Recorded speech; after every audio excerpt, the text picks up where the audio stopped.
जैसे ही तपस्वी वेदांत उस गांव के बाहर बने एक पुराने आंगन से गुजरे, उनकी नजर एक बड़े पिंजरे पर पड़ी। पिंजरे में एक सुंदर हरे पंखों वाला तोता बैठा था, लेकिन उसकी आंखों में चमक नहीं थी।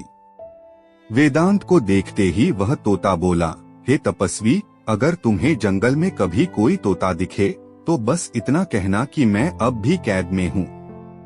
वेदांत रुके, तोते की ओर देखा, फिर धीरे से बोले, ठीक है, अगर मिले तो मैं जरूर कह दूंगा।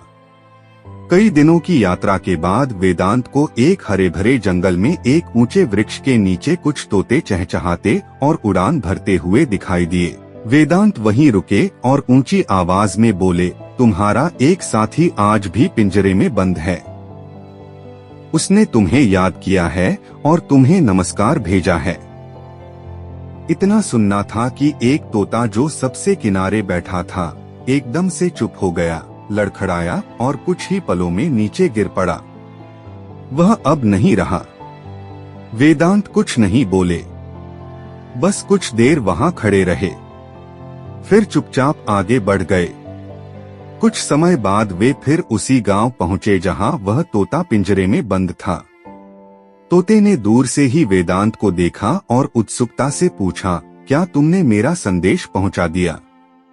वेदांत ने धीरे से जवाब दिया, हाँ, मैंने तुम्हारा संदेश पहुंचा दिया, पर तुम्हारा एक साथी यह सुनकर पेड़ से गिर गया और वहीं मर गया। इतना सुनते ही पिंजरे में बंद तोता कांपने लगा। उसके पंख फड़फड़ाने लगे और फिर वह एकदम शांत हो गया। आंखें बंद कर लीं और जैसे प्राण निकल गए हों। शिकारी दौड़ा, देखा तोता एकदम निष्प्राण पड़ा था। उसने पिंजरे का दरवाजा खोला और तोते को बाहर फेंक दिया। मगर जैसे ही तोता जमीन पर गिरा, उसने पंख फैलाए और उड़कर एक ऊंचे पेड़ पर जा बैठा। वेदांत ने शांत स्वर में कहा, जो बात समझ से ना हो सके उसे कभी कभी चुप रहकर ही हल करना पड़ता है। आजादी के लिए जोर से नहीं, समझदारी से उड़ान भरनी पड़ती है। कभी कभी चुप रहकर गिरना ही असली उड़ान की शुरुआत होती है।